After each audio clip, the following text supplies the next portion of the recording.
What's up, guys? Welcome to another episode of Attack with me, Peter Santamaria, and today I'm going to share with you some of the artists that really inspired my style. And spoiler warning, there are no printmakers on this list. That's not a slight to any printmakers, it's just that that's not what I was looking at when I was coming up with my style that you guys know me for, know my work, and know what it looks like. I have a bunch of stuff here in front of us, some books that I'm going to go through and show you and talk about some of those influences and why they're important to me. So let's see. Let's start with the single most, well, let's start with my earliest influence. All right, let's do that. So Ray Harryhausen, if you guys don't know, is probably the first artist that ever inspired me without me even knowing who he was. And if you're not familiar, he's most famous for his stop motion effects in films like Clash of the Titans, Mighty Joe Young, and the list goes on and on. And this book, Harryhausen, An Animated Life, has a ton of his work in it and writings and stuff like that. But the movies that he was involved with, I used to watch as a kid and not really know that Ray Harryhausen was the artist behind these effects. I just thought that these were as good as it gets. It made me so excited about watching big monster films. And some of this early artwork you can see is really kind of like what shows its face in my artwork, where you have a giant monster and some people for scale. And this kind of stuff just blew my mind. And as a kid, I couldn't articulate it exactly, but I knew that this is what I wanted to do with the rest of my life. I wanted to be involved with monsters and stuff like that. So here's like some of the artwork from Sinbad. Look at that Cyclops. That Cyclops, if you've never seen it, I'm sure you guys have seen that Cyclops before. Most of you know it's Ray Harryhausen's work. Some of you don't. But this is so iconic. And come on, look at that. This is what I was obsessed with as a kid, right? So from this time watching these films as a kid, I knew that I really wanted to draw giant monsters and be involved with that kind of stuff. Not knowing what I was going to do with my work, just knowing that's what I wanted to do. So Ray Harryhausen, as good as it gets, right? Look at that. Another big influence for me, I'll move this book off the side here. Later on in life, really like the artist that made me want to drop everything I was doing and become an artist is Mike Mignola. So Mike Mignola, if you don't know, is the creator of Hellboy. And this book specifically I've looked at and I've gone through a million times in my life. And, you know, look, he even signed it and did a little sketch for me. This came out around 2002. Wow, that's so long ago already. Is that true? Yeah, 2002. It's like 18 years ago this book came out. I think I have that right. By the way, at no point should you think that I'm an expert in anything. I'm just talking a ton of shit and telling you what got me to want to make work. So Mike Mignola's artwork on Hellboy, there was a t-shirt hanging in a comic shop that I was visiting in Orlando. I'm from Miami. And it had Hellboy on it. I didn't know who Hellboy was. I didn't know who Mike Mignola was. But I saw that design of Hellboy, and I literally just remember feeling like a lightning bolt hit me. And I had to stop everything that I was doing in my life and draw Hellboy. All I wanted to do was read Hellboy comics and draw just like Mike Mignola. And I think it was that his style was so sculptural and geometric that when you look at the way he draws Hellboy, this is the image, by the way. This is what I saw on a shirt. This image here is what I saw on a shirt, and this made me want to stop everything I was doing and switch. It's just, I don't know what it is. It looks like it's 3D and 2D all at once, but in a really textural qualities with all the mark making. Everything is monsters, you know. So, you know, for me, like when there's comics and there's people in it, I'm like, okay, get to the monsters, right? And Mignola's Hellboy universe, he made the main character a monster. So almost every page there's a monster, you know, fighting and interacting with other monsters. And in fact, let me show you stuff. Here's my bookmark. This is some of the work that I was really obsessed with during Conqueror Worm. Look at that. This is my grail. So I can't fanboy enough about Mike Mignola. This is one of my biggest influences, and I think a lot about shadows, big dark areas of blacks, sharp angles. Those kind of things play a role in my artwork today, where it's like I'm always thinking about big, chunky, inky areas of black, texture, mark making. Simplification, although there's nothing simple about this, and there's a ton of artists out there who study to be like Mignola, and as an homage to him, some of them just try to do a cheap knockoff. There's a difference, but it's really hard to stylize and create a style that's yours, and that's what Mignola did. He pioneered a style. I'm going long on Mignola because he's probably the most important guy for me. But I remember discovering this in the early 2000s, and it made me just want to be an artist. Look at that. Right? This is who I would always compare myself to, so I'll never be at that point. So that's Mike Mignola and Hellboy. I could talk about that forever, but that's one of my biggest influences of all time. So then I discovered an artist by the name of Scott Morse. So if you don't know Scott Morse, he's been a comic artist for a long time, illustrator, his own books. He works for Pixar, designing characters and working on films there. And the reason I loved Scott's work so much is because it was clear to me that he was, influenced by Mike Mignola as well, but more so because he's another artist who stylizes and abstracts and creates characters and visuals that when you see his work, if you know his work, you know it's him. And that's something very important for me, that if you see a print of mine or a design of mine somewhere and you're familiar with my work, you'll know it's my work. That's a really hard goal to get to. I think I'm around there, but it's taken years to get to that point, and I've always looked at guys like Scott Morse and Mike Mignola as influences in that regard.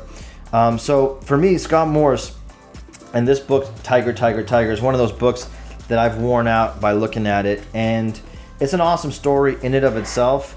But I think when you look at Scott Morse, first of all, like these big, bold colors, right? But more importantly, look at these shapes. Like look at the anatomy, just big chunks, these polygons and these rectangles, right? Sharp edges. Knowing just how much you need to include for people to understand what you're drawing. You can simplify it to a level, and by the way, look at the style changing. So now he's working in watercolors. Before he's working in cell vinyl paint, so what animators used to use to draw animation cells. But I have marked this double page spread here because in here you see there's 4 different tigers, or 4 different paintings and drawings of tigers, and each one is so different and still feels like Scott Morse. These big blank eyes, these sharp angles everywhere. So it's almost like not realistic in a sense. It's like an old cartoon, but then it has such realistic qualities, like these brush marks for texture and that lighting. This is another guy that's just, there's so much confidence in the mark making. Now, I'll give you a side story on Scott Morse.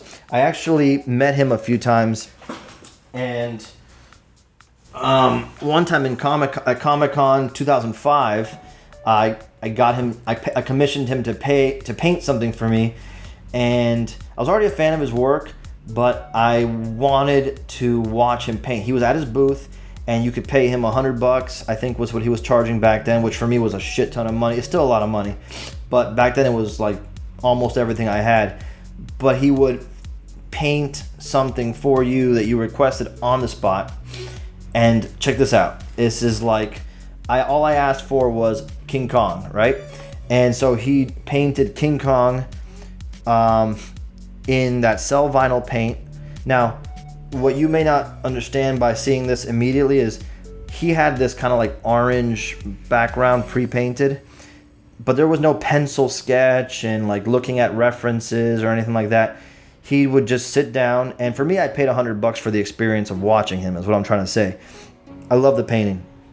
It's super inspirational, but I was watching him work. He painted this whole thing, start to finish, in front of me, at this rate of motion where he was just like,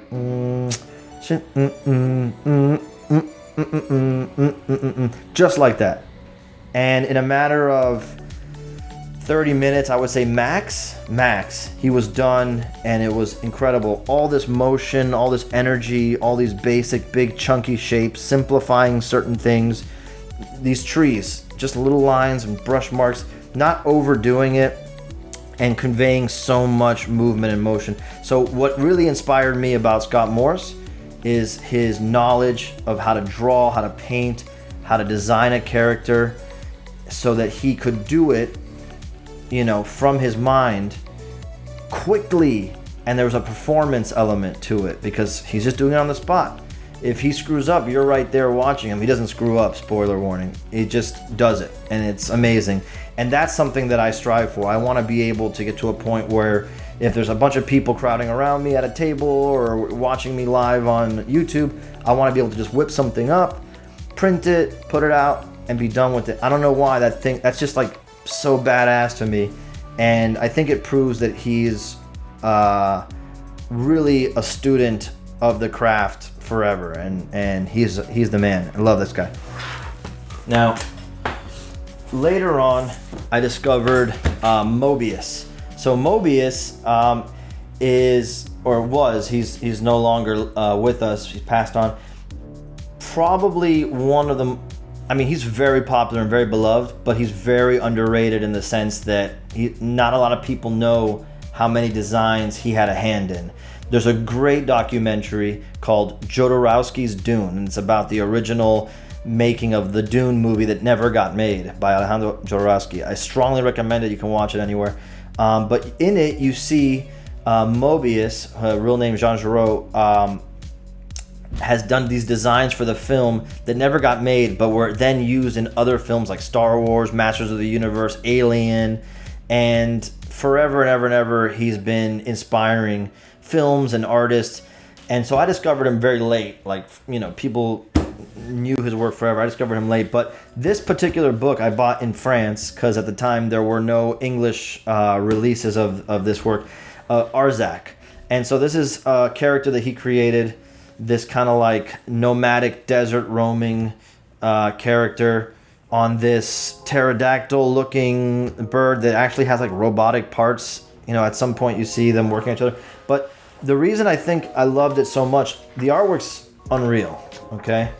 The artwork's unreal. Talk about influential texture and, but it's like the creativity. This is awesome. This is like an etching, but I want to show you. So this guy created scenes, not safe for work, and worlds and environments, and there's very little text at all. And a lot was happening that was just so interesting. Foreign worlds, foreign creatures, foreign places. Everything looked lived in. Everything looked important and full of story. But when I saw this, I'm like, this is what I want to do. I just want to create a character and send him off into worlds and experience different monsters. Like, I love this. Like, this Arzak character is flying over what looks like some kind of sea anemone fields where if he lands, it's like super poisonous and it'll kill his pterodactyl guy here. So there's only one place to land, and of course it's being guarded by this giant troll monster who's very well endowed, by the way. I don't know if you can see that with the light. But that's it. The story is him trying to land and him tricking the monster to fall off, and so he can rest in that spot, however momentarily. But it was just so awesome because, yeah, I know the story's not that deep or anything, but it's just a glimpse into a world I'd never seen before, and that's not always that convincing. Like, there's a lot of creators who do that kind of stuff. Sometimes it clicks, sometimes it doesn't.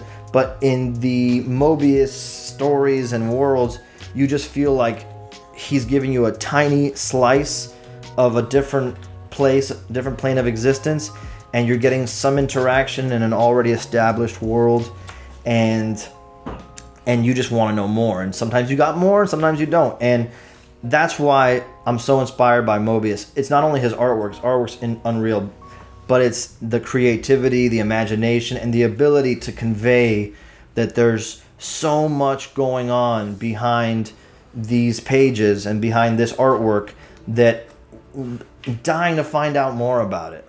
And of course, there's tons of awesome monsters. And there's something about he was always in the desert. It was like the desert was very important. So that's a really awesome thing for me. It creates this. A lot of Star Wars stuff came from this, by the way. So that's Mobius. Just a little glimpse of Mobius. Another artist that inspired me tremendously, and for different reasons, is Guillermo Del Toro. So I think everybody knows who Guillermo Del Toro is by now, but if you don't, Oscar award-winning director for The Shape of Water, but also super influential films like The Devil's Backbone, Pan's Labyrinth. He did the Hellboy films. Pacific Rim is such a great movie. He has a really wide array of films and tones that are covered in his filmography, but always dealing with monsters and creatures. And the most important thing for me is the beautiful side of the beast. So it's not just like the monster's scary and coming to ruin and destroy things. It's like the perspective of the monster is really important. And I've always loved that because I always felt like maybe that was a fascination I had alone, and I didn't know if other people felt that way. Like I cared more about the monsters in movies and comics than about the other people in it. I wanted to know more about Frankenstein's monster, the creature from the Black Lagoon. I always rooted for them. And so he made that the theme in many of his films. And so this book shows some of his collection and his home and all that, but it's really just to illustrate.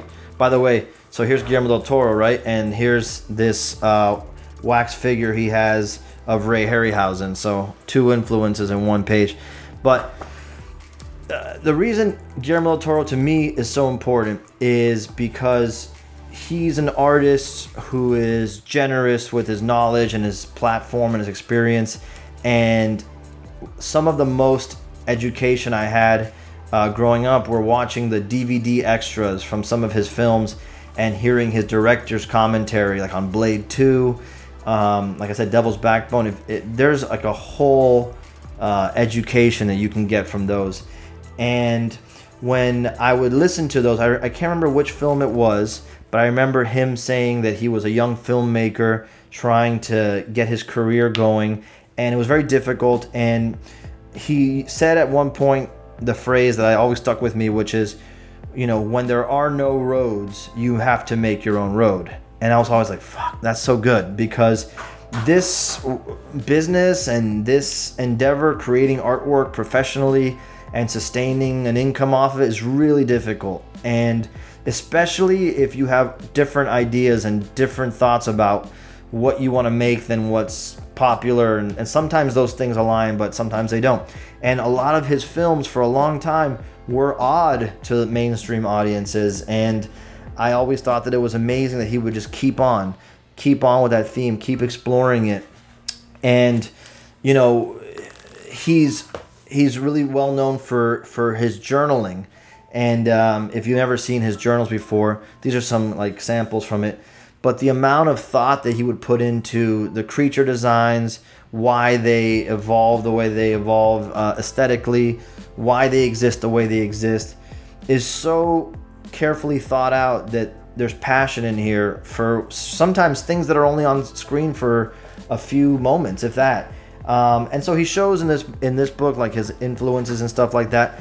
But it's just the idea of having a vision that might be odd, that might be off the beaten path, that, you know, might not be easy to communicate with mass audiences, but staying on it because you love it. And then eventually you win an Oscar? I don't know. But this guy has always shared. I got a chance to meet him a few times, and I even had a chance to sit down and have dinner with him one time. Privately with him and Ron Perlman. It's another story for another day. And I got a chance to visit the set of Pan's Labyrinth, and I was nobody. I was just writing for an indie magazine at the time in early 2000s. But he let me go and he let me experience this just because, I don't know, he's a nice dude. And he didn't have to do that, and I still would have loved his work, but I loved the generosity and I love the passion associated with his work, and it's something that I always want to try to communicate going forward. I want to be really successful. I want to kill it. I want to sell out of every print, but I also want to be able to use that platform at some point to create a system to bring up the next guy and the next woman and the next, whatever, and be able to say, you guys are awesome, you artists are great, come up and let me give you an opportunity to shine and to show what you're doing. That's amazing to me. That would be an awesome opportunity. So Guillermo Del Toro, not only amazing artist, amazing visuals, amazing ideas, but an amazing knowledge that there isn't a famine mentality that you need to have in the creative industry. You can create things, you stick to your passion, you be successful, and then you can bring others up. I love it. So those are the artists that I can name that really shaped my style and my thought pattern behind creating artwork. But there are two different influences that don't have a specific name that I could list, but I want to talk about a little bit. So one of the two biggest influences that I've had as an artist has been the artwork from Thailand. And I got a chance to visit Thailand, I think in 2015, so 5 years ago or so, maybe 2014, I don't remember exactly. But the point is, when I got there, the artwork in that country and in that culture blew my mind, and it changed everything. Everything changed when I got back from Thailand. There's creatures and monsters in all of their artwork as deities and as important figures in their myth. Not only that, so the way they would create and design them using patterning and the certain expressions. Let me go to the two so you can see it better. So this is Hanuman, right? The Monkey King, and the Nagas, serpents. So just the way they were designing and creating these facial expressions and these positions, and look at all the patterning. This just blew my mind. And this was something that I knew that when I came back and started working in printmaking again, that I would incorporate because it would translate so well to what I was doing. So here's another piece that I brought back so you can see. It's small, so I'll hold it up. But, so you can see like a lot of the dark black shadows and these little botanical elements throughout. The arrangement of the composition. But again, just the ability to like make something look important with all this adornment around it. This was huge for me. And if you ever get a chance to go to Thailand, you've got to go to the Grand Palace and see the mural they have painted all over the walls, and the story of their religion and their mythic beliefs. And so just see how it comes together. These big Thai demons, these the masks, it's amazing. All that was a huge influence aesthetically into how I design what I work on. There's like a Batman design that I did recently that's going to be coming out as a statue eventually, and I really try to push those elements. I've never seen a Batman done in that style, and I think people dig it because it's not common. I didn't invent it. I just adapting, something that we all know, like Batman, for example, and using elements from outside of that world to make it different. The other element that's a big influence on my style is American traditional tattoo flash. So that's basically the old school tattoo stuff that might see native to this country. So like when you see old sailors and all their tattoos and stuff like that, that style is American traditional tattoo flash. Again, not an expert, but this is stuff that I like to look at. So this is a painting done in that style, and what I really like about looking at that artwork is composition, how they arrange things on a page, symmetry, how they simplify certain things like scale work or repetition. Again, a lot of common threads that you would see in Thai culture. Let me bring this down. Maybe it'll show up on the two. Let me see. Yeah. So big, bold expressions, simplifying things like the wood grain here. But on a tattoo, I think it's important. Symmetry is important. Talked about that. But big, dark, bold areas done so the tattoo wouldn't fade over time. Really translates great to printmaking. Again, so all these patterns and stylizations. Look at how they stylize the tentacles and the suckers on this. Just little circles, right? So sometimes thinking about how much do you actually have to draw something realistically for it to communicate what it is to the viewer, and how many times or how often can you just represent it with a simplified shape of some kind for you to get that vibe and make it more iconic and easier to read sometimes. So Tattoo Flash, there's a lot of great artists out there. It's something that stays in that world. Usually you don't often see that style adapted outside of it, and since I'm not going to become a tattoo artist at any point soon, I like using those elements in my artwork. And I think all that stuff that we talked about coming together is what makes my style different. If you're an artist working on developing a style, I used to focus on that so much when I was younger. As a young artist, I was always trying to figure out, how do I get a style? How do I get a style? And when I was teaching, that was all my students ever wanted to know. How do I get learn my own style? You don't just get that. You get a style by learning how to draw realistically and getting different influences. And the further out from what you're trying to do and what you're trying to create that you get influences from, the more unique what you're doing is going to be. So that's why I don't look at a lot of printmaking art. I do look at some of them. There's amazing ones out there, but I try not to draw too much from that. I try to pull more from, comic book artists, creature designers, tattoo art from Thailand, and even Japan, and bring those elements in to create something new. If not, things start to just get repetitive, and you don't stand out. And there's too many great artists out there to not stand out. That's it, guys. Thank you so much for watching, and let me know what you think in the comments below. Who are some of the artists that inspired you, or the inspirations you've had in your own field? Maybe you're not an artist. Either way, let me know in the comments below who or what inspires you to create what you create. And before you leave, please click like and subscribe on the video. Every Thursday, I come back putting new content out for you guys to check out. Let me know what you're digging. Are you liking the interviews? Are you liking stuff like this? You want to see me make more artwork, live streams, whatever it is, check us out. Stay tuned for more next week.